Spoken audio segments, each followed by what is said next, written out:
Iran says it is holding talks with Oman on a new transit mechanism for the Strait of Hormuz amid rising tensions in the Gulf. Tehran says the plan would ensure safe passage through the strategic waterway and could include service fees for navigation security. The announcement came as Tehran unveiled plans for a new authority tasked with managing traffic in the strategic waterway. The new body, according to Iran's Supreme National Security Council, will provide immediate updates on operations and developments in the strait.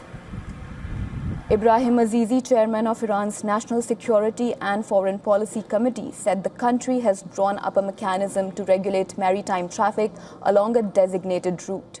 He added that only commercial vessels cooperating with Iran will benefit from the system, which will include fees for specialized services. Iran's Foreign Ministry Spokesman Esmaeil Baghaei said Iran and Oman, as the two coastal states bordering the Strait of Hormuz, have the right to set up recognized mechanisms for secure passage and collect fees.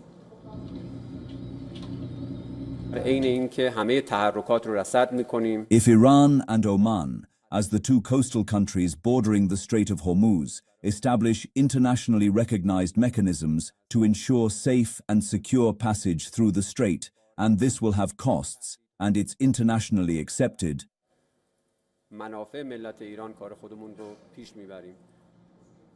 The Strait of Hormuz remains one of the world's most critical energy choke points, with around 1/5 of global oil shipments passing through its narrow waters. Tensions escalated after US and Israeli attacks against Iran in late February prompted Iran to retaliate and temporarily close the strait.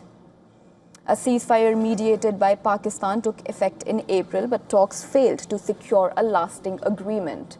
Since then, US has enforced a naval blockade targeting Iranian maritime traffic.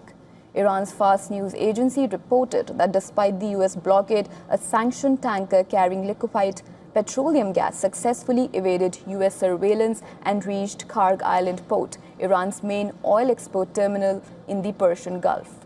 It was observed 2 weeks ago off the coast of India before proceeding to Iran.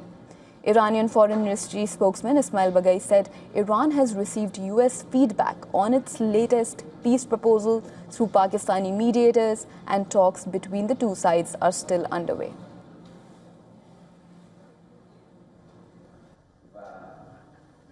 We approach every diplomatic process with deep distrust and serious skepticism in order to safeguard the national interests of Iran. Iran is aware that, given the United States' track record of undermining negotiations, it may repeat the same actions at any moment.